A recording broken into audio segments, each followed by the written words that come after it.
presented by Music Partner। तो मैं सुशांत सुमन आपका स्वागत करता हूं अपने YouTube चैनल म्यूजिक पार्टनर में। आज मैं लेकर आया हूं आप सभी के लिए तबला सीखो का पहला दिन का पहला बोल। इससे पहले तबले की जानकारी ये देखिए, इसके ये देख लीजिए। पहले ही ये इसका ग्राफ है, देख लीजिए। अब मैं इस पे बताता हूँ। ये मैदान है, ये श्याई है, ये चांटी है, ये गद्दी है, और देख लीजिए ये तबला है, ये गट्टा है, ये गट्टा है, ये मुंडरी है। इसे कुंडरी भी कहते हैं, आप मुंडरी कुंडरी दोनों भी कुछ भी कह सकते हैं। आइए इसकी जानकारी।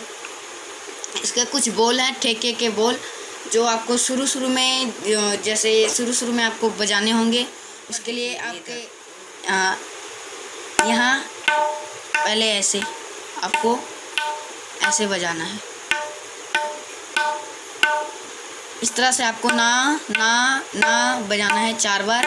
पहले इस तरह से उंगल सेट कीजिए। देखिए यहाँ पर ये वाली 3 उंगल में से ये वाली यहाँ, ये वाली इसके ऊपर, और ये ना ऐसे बजाइए। ऐसे आप धीरे धीरे बजाइए। आपका हाथ बैठेगा और ऐसे टंच आपका आवाज़ निकलेगा। तब आप पहले ना ना ना से बजाते रहिए आप। ये अगर आपका आवाज़ निकल गया तो उसके बाद आप ना ना ना ना 4 बार ना ना ना बजाइए। यहाँ पर इस मैदान और चांटी के बीच में ना ना ना ना 4 बार बजाइए।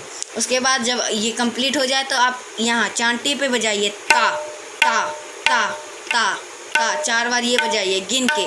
1 2 3 4 1 2 3। आप मेरे चैनल को सब्सक्राइब कीजिए, वीडियो को लाइक कीजिए, शेयर कीजिए, कमेंट कीजिए और बेल आइकन को ज़रूर दबाइए ताकि अगला नोटिफिकेशन आपके पास जल्द पहुंचे। धन्यवाद।